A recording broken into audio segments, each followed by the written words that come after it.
Friends, करीब पिछले 6-7 दिन से कोई भी वीडियो इस चैनल पर अपलोड नहीं हुआ। उसकी एक वजह थी कि एक तो थोड़ी तबीयत ठीक नहीं थी, दूसरी बात मुझे थोड़ा ट्रैवल करना पड़ा। आज हम इस चैनल पर अगला एपिसोड डाल रहे हैं, लेकिन यह एपिसोड बेसिक कंसेप्चुअल सीरीज़ का नहीं है। दो इसमें हम कंसेप्ट की बात करेंगे, लेकिन बेसिक कंसेप्ट नहीं है। ये कंसेप्ट लेमैन के लिए नहीं है, ये है जो लोग मार्केट में ट्रेड करते हैं। अभी हाल ही में रिजर्व बैंक का एक सर्कुलर डायरेक्शन आए हैं 27 दिसंबर को, जिसमें रिजर्व बैंक ने अलाउ किया है गवर्नमेंट सिक्योरिटीज़ में लैंडिंग एंड बोरोइंग। इसकी जो गाइडलाइंस हैं उनके बारे में हमारे कुछ मित्रों ने कहा कि आप एक वीडियो बनाइए। मैंने कहा ठीक है। तो आज मैंने सोचा कि उस सर्कुलर को समझने के लिए, इम्प्लीमेंट करने के लिए कुछ बेसिक कंसेप्ट्स की ज़रूरत है। एक बेसिक कंसेप्ट ये है कि सिक्योरिटी लैंडिंग एंड बोरोइंग क्या होता है।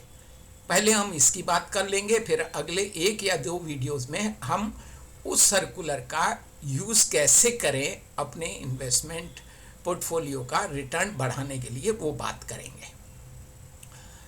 नाउ ये जो भी इन्वेस्ट करते हैं, हम जानते हैं कि बहुत से इंडिविजुअल्स हैं और mostly financial institution including banks, वो बॉन्ड्स में भी इन्वेस्ट करते हैं। हालांकि ये सिक्योरिटीज़ बोरोइंग एंड लेंडिंग या बोरोइंग, ये दोनों ही फाइनेंशियल मार्केट्स में हो सकती है। स्टॉक मार्केट में भी हो सकती है और बॉन्ड मार्केट में भी हो सकती है। स्टॉक मार्केट में ये अलाउ किया गया था सेबी द्वारा सबसे पहले 1997 में, लेकिन रिजर्व बैंक ने गवर्नमेंट सिक्योरिटीज़ में ये लैंडिंग एंड बोरोइंग, इसका एक डिस्कशन पेपर करीब 2 महीने पहले दिया था और अभी 27 दिसंबर को गाइडलाइंस डायरेक्शन इशू कर दी है। तो हम स्टॉक लैंडिंग एंड बोरोइंग की बात नहीं करेंगे, हम ये जो government securities lending and borrowing की बात करेंगे जो रिजर्व बैंक ने बैंकों को अलाउ किया है। नाउ बहुत ही फंडामेंटल चीज़ है कि जो 2 तरह के इन्वेस्टर होते हैं। एक इन्वेस्टर वो हैं जो कि पैसिव हैं और वो सिक्योरिटीज़ को खरीद के रख लेते हैं, फॉर एग्जांपल बॉन्ड्स को खरीद के रख लेते हैं लॉन्ग टर्म के लिए, और उस पर उनकी इनकम सिर्फ कूपन से या जो यील्ड या इंटरेस्ट मिलता है उसी से होती है। दूसरी तरह के इन्वेस्टर वो होते हैं जो कि सिक्योरिटीज़ में ट्रेड करते हैं, यानी मार्केट के मूवमेंट का फ़ायदा उठाते हैं। अगर आज सिक्योरिटी की प्राइस कम है तो ख़रीद लेते हैं और फ्यूचर में बेच देते हैं। इसी तरह से अगर किसी सिक्योरिटी की प्राइस फ्यूचर में कम होने वाली है तो वो आज बेच देते हैं और फ्यूचर में उसी को वापस खरीद लेते हैं। ये नॉर्मल ट्रेडर है। नाउ इन दोनों का ही अपना जो पोर्टफोलियो का रिटर्न है वो बढ़ाया जा सकता है इस सिक्योरिटी लैंडिंग एंड बोरोइंग के द्वारा। देखिए, जो पहली तरह के इन्वेस्टर आपको मैंने बताए वो पैसिव हैं, वो ट्रेडिंग नहीं करते लॉन्ग टर्म तक। जैसे पेंशन फंड्स हैं, इंश्योरेंस कंपनीज हैं, प्रोविडेंट फंड्स हैं, ये क्या करते हैं, गवर्नमेंट सिक्योरिटीज का खरीद लिया और रख लिया लॉन्ग टर्म के लिए। दूसरे आप देखिए, बैंकों में ट्रेडिंग हो रही है, वो सिक्योरिटी खरीदते हैं, बेचते हैं, खरीदते हैं, बेचते हैं। लेकिन ये जो ट्रेडिंग है ये बहुत ही रिस्की फिनोमिना है सबसे। क्यों? इसमें आपको फ्यूचर प्राइसेस को एंटीसिपेट करना पड़ता है कि प्राइस बढ़ेगी या प्राइस घटेगी। अगर प्राइस बढ़ेगी तो आज खरीद लीजिए, फ्यूचर में बेच लीजिएगा, और अगर आज आपको लगता है फ्यूचर में गिरेगी तो आज बेच दीजिए, कल खरीद लीजिए। आज मैं देखता हूं मार्केट में तमाम लोग ट्रेडिंग कर रहे हैं without knowing the fundamentals of the future price movement of this securities. बहुत से बैंकों को देखा है, उनके भी इसी तरह के लॉसेज हो रहे हैं, उनके मार्क टू मार्केट लॉसेज भी हैं, ट्रेडिंग लॉसेज भी हैं। क्यों? वो कंसेप्ट्स को नहीं जानते और वो कहते हैं कि हमें सीखने की क्या ज़रूरत है, हम इतने सालों से यही काम कर रहे हैं। लेकिन market is very dynamic, regulations are ever changing, तो न्यू अपॉर्चुनिटीज़ आर कमिंग, उनको समझना चाहिए ये चीज़।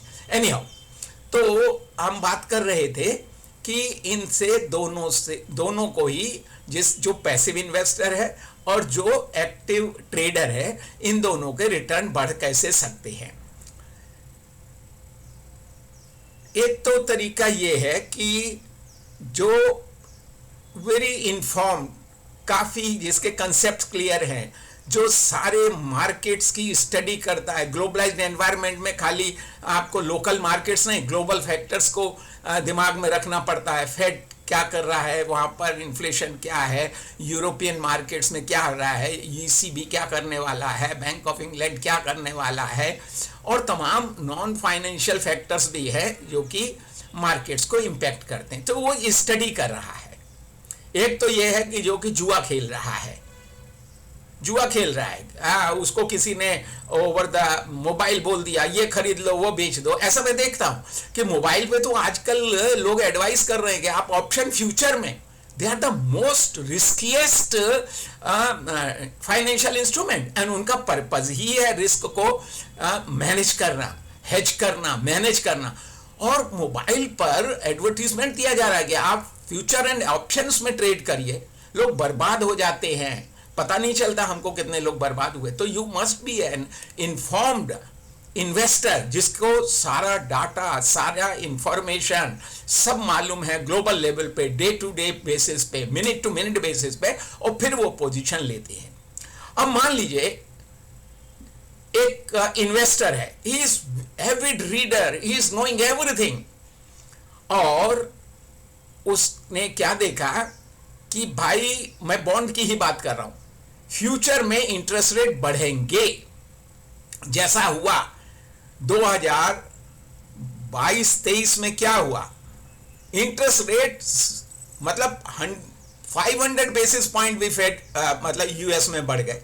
इंडिया में भी मई 2022 से जो बढ़ना शुरू हुए तो वो बढ़ते ही चले गए, अभी तक कम नहीं हुए ना। जो आदमी क्यों बढ़े, ये जो प्रिएम्प्ट कर सकता था, जो जानता था, I am telling, in February 2022 I had already predicted that the interest rate will go on rising.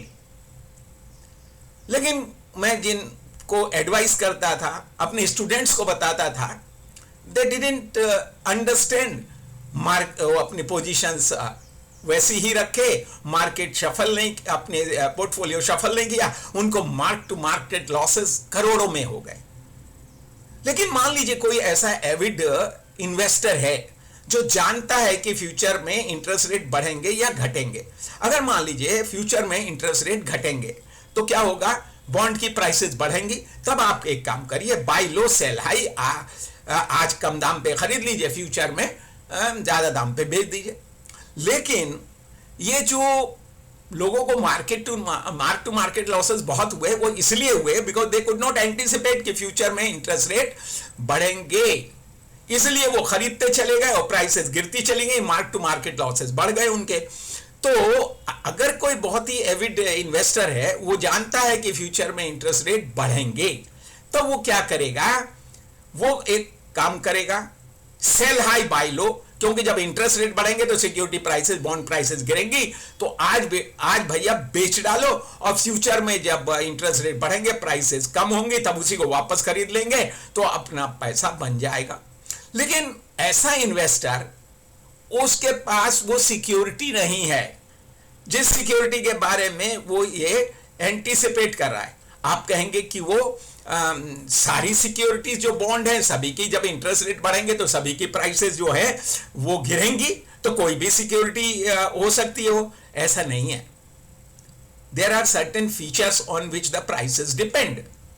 Maturity है, कूपन है, यील्ड है, जिसको कहते हैं बॉन्ड ड्यूरेशन।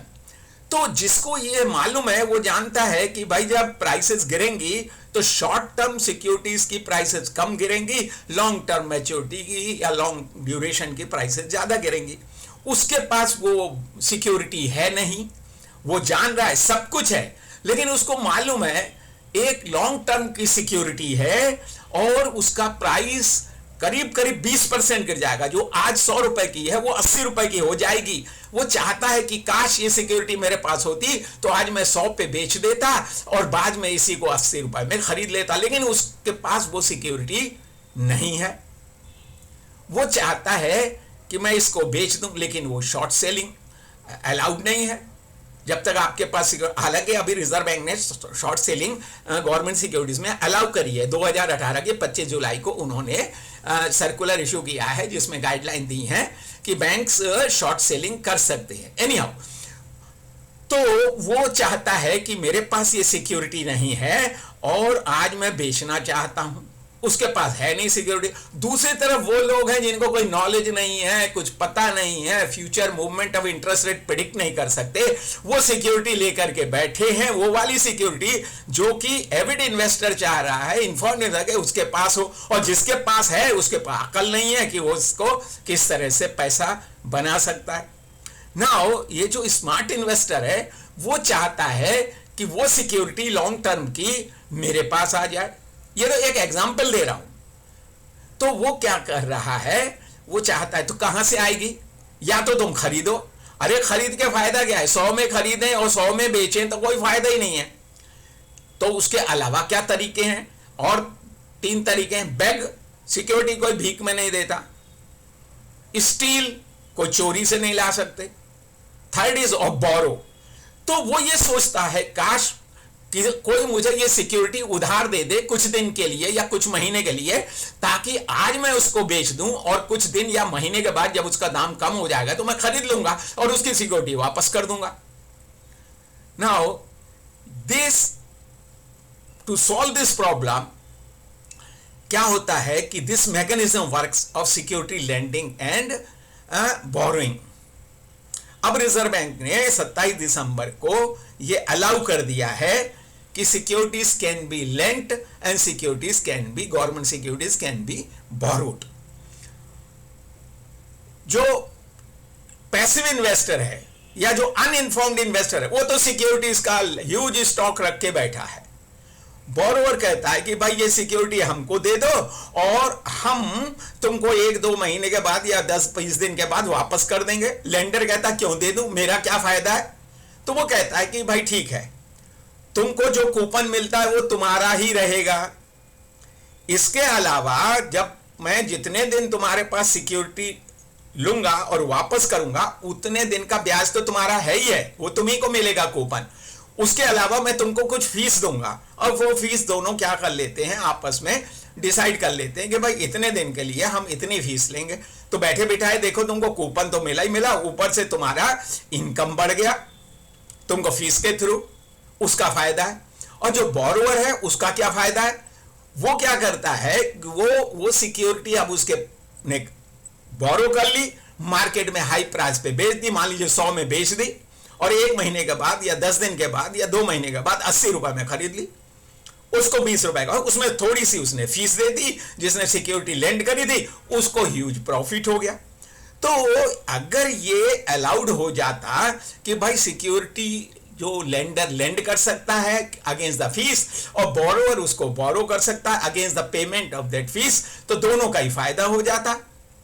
तो ये जो प्रोसेस है, सिक्योरिटी एक इन्वेस्टर लेंड कर रहा है, दूसरा बोरो कर रहा है एक टेम्परेरी पीरियड के लिए और उसको उस पीरियड के बाद लेंडर को वापस कर रहा है अलॉन्ग विद द फीस, दोनों का फायदा है। अब अगर ये सिक्योरिटी दे देगा लेंडर और इसने वापस नहीं कही तो क्या होगा। तो जैसे हर चीज के पीछे आदमी कोई ना कोई सिक्योरिटी लेता है, तो यहां लेंडर ने सिक्योरिटी दी तो उसके बदले में वो कहता है मेरे को भी कोई सिक्योरिटी या कोलेट्रल दो। तो वो कोलेट्रल हो सकता है, वो सिक्योरिटी तो नहीं हो सकती जो कि वो बोरोवर ने लिए, वो होती तो वो इसको क्यों देता। तो इसके अलावा उसके पास जो बोरोवर के पास जो सिक्योरिटीज हैं उनमें से कुछ सिक्योरिटीज वो जो है लेंडर को दे देगा और इस तरह से जिसने लेंड किया है उसकी सिक्योरिटी सिक्योर हो जाएगी। अगर उसने वापस नहीं किया तो वो जो बोरोवर ने सिक्योरिटीज दी हैं उनको मार्केट में बेच करके अपना पैसा पूरा कर लेगा। लेकिन ये सिक्योरिटीज जिस दिन बोरो की जा रही है उसके अगेंस्ट उसने कोलेटरल दिया है तो थोड़ा मार्जिन रखते हैं, क्योंकि भाई तुमने जो हमको सिक्योरिटीज दी हैं एज ए कोलेटरल, लेंडर कहता है, और हमने तुमको जो सिक्योरिटी दी है उसकी प्राइस है 100 रुपया, और तुम्हारी सिक्योरिटी की प्राइस अगर 100 रुपया है और कल को तुम्हारी सिक्योरिटी की प्राइस गिर गई तो मेरी तो सिक्योरिटी, मेरा तो नुकसान हो जाएगा। तो जो बोरोअर है वो जो लेंडर को सिक्योरिटीज देगा कोलेटरल, उनके ऊपर कुछ ना कुछ मार्जिन होगा, कुछ उनकी वैल्यू हाई होगी। मान लीजिए उसने लेंडर से 100 रुपए की सिक्योरिटी ली और जो अपनी सिक्योरिटी दी है वो 105 या 110 की होंगी वो, लेकिन ये 105 110 तो आज है, फ्यूचर में अगर उसने जो कोलेटरल दिया है उसकी प्राइस गिर गई तो क्या होगा? तो वो डेली मार्क टू मार्केट होगा कि भाई तुमने जो दी थी, हमसे 100 रुपए की सिक्योरिटी ली थी और इस पे 10% का मार्जिन था 110, आज इसमें घट करके 5% मार्जिन रह गया, तो वो मार्जिन कॉल करके उससे एक्स्ट्रा सिक्योरिटीज ले सकता है। ठीक है, तो इसको दोनों को ये फायदा हो गया कि शॉर्ट सेलिंग करके जो बोरोअर है उसने वो सिक्योरिटी भेजी और कमा लिया, और जो पैसिव इन्वेस्टर, अनइन्फॉर्म्ड इन्वेस्टर था, उसको कूपन के साथ साथ अपना जो है लेंडिंग फीस भी मिल गई उसको, ये तो फायदा हो गया। दूसरा एक और तरीका है, वो किन के लिए है? ये जो बोरोइंग एंड लेंडिंग है सिक्योरिटीज की, ये मार्केट मेकर को भी जरूरत पड़ती है। मार्केट मेकर को ऐसे जरूरत पड़ती है कि आप जानते हैं प्राइमरी डीलर्स हैं वो मार्केट मेकर हैं, उनको टू वे कोट देने पड़ते हैं हर सिक्योरिटी के। मान लीजिए उनके पास एक कोई खरीदार आया किसी सिक्योरिटी का, खरीदार भी जा सकता है, बेचने वाला भी जा सकता है, प्राइमरी डीलर या मार्केट मेकर के पास। मार्केट मेकर का काम ही ये है सिक्योरिटीज में मार्केट क्रिएट करना, यानी बोरोअर कोई खरीदार आए तो उसको सिक्योरिटी फराहम करना, और कोई बेचने आए तो उसकी खरीदना, तो उसको टू वे कोट देना जरूरी होता है ना। वो जो मार्केट मेकर है उसके पास एक खरीदार किसी सिक्योरिटी का आता है और वो सिक्योरिटी उस मार्केट मेकर या प्राइमरी डीलर के पास नहीं है, उसको बेचनी पड़ेगी, टू वे कोट है तो उसके पास नहीं है। तो वो क्या कर सकता है कि ये जो लेंडर है, जो पैसिव इन्वेस्टर है, जिसके पास ह्यूज स्टॉक है उन सिक्योरिटीज का, उनसे वो टेम्परेरीली बोरो करके सिक्योरिटी और खरीदार को दे देगा, और बाद में मार्केट से वो सिक्योरिटी हासिल करके और वो लेंडर को वापस कर देगा। इससे क्या होगा कि उस सिक्योरिटी में लिक्विडिटी बढ़ जाएगी और मार्केट मेकिंग का काम पूरा हो जाएगा। नाउ ये पूरी मैकेनिज्म है सिक्योरिटी लैंडिंग एंड बोरोइंग की। जैसा मैंने पहले बताया कि स्टॉक्स में तो सेबी ने ये 1997 में ही अलाउ कर दिया था। अब ये दिसंबर 27 को रिजर्व बैंक ने पहली दफा ये गवर्नमेंट सिक्योरिटीज में भी ये अपॉर्चुनिटी प्रोवाइड कर दी है। अब कुछ लोगों ने पूछा कि भाई रेपो में और सिक्योरिटी लैंडिंग में क्या फर्क है? मैंने कहा भाई फर्क तो है। क्या फर्क है? रेपो में क्या होता है, उसमें भी बोरोअर और लेंडर होते हैं। बोरोअर क्या बोरो करता है? कैश। लेंडर क्या देता है? कैश। कोलेटरल क्या होता है? सिक्योरिटी। यानी अगर किसी को कैश की जरूरत है तो वो, और उसके पास सरप्लस सिक्योरिटीज हैं, तो वो कैश के लेंडर को एज ए कोलेटरल सिक्योरिटी देता है। सिक्योरिटीज लेंडिंग में भी कोलेटरल सिक्योरिटी होती है, लेकिन बोरोअर में फर्क हो जाता है। रेपो में जो बोरोअर है उसको कैश मिलता है, और यहां पर बोरोअर को भी क्या मिलती है? सिक्योरिटी मिलती है। तो उसमें सिक्योरिटी वर्सेस कैश है, इसमें सिक्योरिटी वर्सेस सिक्योरिटी है, उसमें डिलीवरी वर्सेस पेमेंट है, और इसमें क्या है? इसमें आपका डिलीवरी वर्सेस डिलीवरी है। एक तो ये फर्क है जो कि रेपो में है। रेपो में जो आपका जो लेंडर को क्या फायदा है, जिसने कैश दिया उसको उस पीरियड का इंटरेस्ट मिलता है रेपो रेट के हिसाब से। अगर उसने रेपो किया है 10 दिन का, 20 दिन का, 1 महीने का, तो जो लेंडर ने अपने पास सिक्योरिटी रखी थी, कैश लैंड किया था, तो जितना कैश है उसके ऊपर रेपो रेट के हिसाब से उसको इंटरेस्ट मिलता है। ठीक, यहां पर क्या होता है? यहां पर उसको इंटरेस्ट का सवाल ही नहीं है, क्योंकि it is securities versus securities. तब क्या होता है, उसको लेंडिंग फीस मिलती है। रेपो में क्या होता है, रेपो में रिजर्व बैंक भी रेपो करता है, लेकिन वो किस लिए, मार्केट की लिक्विडिटी को इन्फ्लुएंस करता है। यहां पर भी सिक्योरिटीज की लेंडिंग से होता क्या है, कैश की लिक्विडिटी मार्केट में नहीं बढ़ती, सिक्योरिटी की लिक्विडिटी बढ़ जाती है, मार्केट की लिक्विडिटी उस पर्टिकुलर सिक्योरिटी की बढ़ जाती है। तो ये जो रेपो और इसमें आपके सिक्योरिटीज लैंडिंग में फर्क है। एक चीज आपको और बताऊं कि जब 1992 में सिक्योरिटीज स्कैम हुआ था, तब जो लोग को मालूम है कि वो स्कैम, बहुत से लोगों ने वेब सीरीज वगैरह उसकी देखी है, but it doesn't give you the conceptual which concept was applied and that scam took place. Actually that scam, we call it a scam, but if you analyze it by step, then there are lot many concepts हैं जो apply किए गए थे। हर्षद मेहता ने इसी तरह की एक तरह की सिक्योरिटी लैंडिंग करी थी, बोरोइंग एंड लैंडिंग करी थी, जिसको उस टाइम में हम कहते थे डबल रेडी फॉरवर्ड। वो रिजर्व बैंक ने 1992 के सितंबर में बैन कर दिया था। उसमें क्या होता था पूरा, तो वो कभी कोई एपिसोड बनाऊंगा तो हर्षद मेहता का पूरा स्कैम आपको समझा सकता हूं। If you are interested and you demand, I can tell you the entire bond dynamics how it was applied. Now उस टाइम पर जो हर्षद मेहता ने एंटिसिपेट किया था कि जो हमारा रिफॉर्म के बाद ऑक्शन मेथड आने के बाद जो गवर्नमेंट सिक्योरिटीज का ऑक्शन होगा, उसमें मार्केट में यील्ड बढ़ेगी। यील्ड बढ़ेगी तो क्या होगा, जो एग्जिस्टिंग सिक्योरिटीज हैं उनकी प्राइसेस गिरेंगी। तो उसने भी ये सोचा कि भैया आज ही बेच डालो और फ्यूचर में मार्केट से उन्हीं को कम दाम पे खरीद लेंगे, और जितनी लॉन्ग मैच्योरिटी की सिक्योरिटी होगी उतना ही ज्यादा फायदा होगा, क्योंकि हमेशा जो प्राइस वॉलेटिलिटी है that is directly related to the maturity of the bond. फायदा भी ज्यादा होता है जब इंटरेस्ट रेट नीचे जाते हैं लॉन्ग टर्म सिक्योरिटी पे, और लॉस भी ज्यादा होता है जब इंटरेस्ट रेट ऊपर जाते हैं। तो उस टाइम पे तो इंटरेस्ट रेट ऊपर जाने वाले थे, इसका मतलब क्या था, सिक्योरिटी प्राइस ज्यादा गिरने वाली थी। तो अगर आज आपके पास लॉन्ग टर्म सिक्योरिटीज हैं तो आप उनको आज बेच दीजिए और फ्यूचर में उनको मार्केट से खरीद लीजिएगा बैठे बैठाए।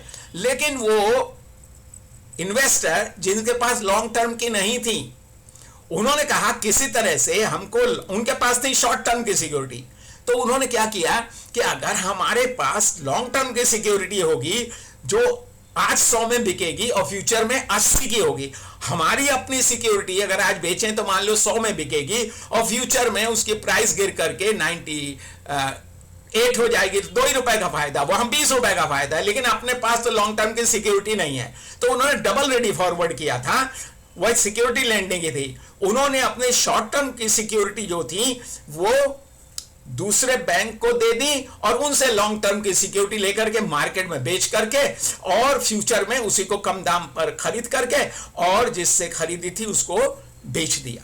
सो सिक्योरिटी लैंडिंग थोड़ा थोड़ा डबल रेडी फॉरवर्ड जैसा ही है। जब हर्षद मेहता के स्कैम पर अगर कभी आप लोग कहेंगे और मैं वीडियो बनाऊंगा तो वो पूरा आपको डबल रेडी फॉरवर्ड का कंसेप्ट भी बताऊंगा। तो ये हमारा पहला कंसेप्चुअल पार्ट है जो रिजर्व बैंक की गाइडलाइंस के बारे में।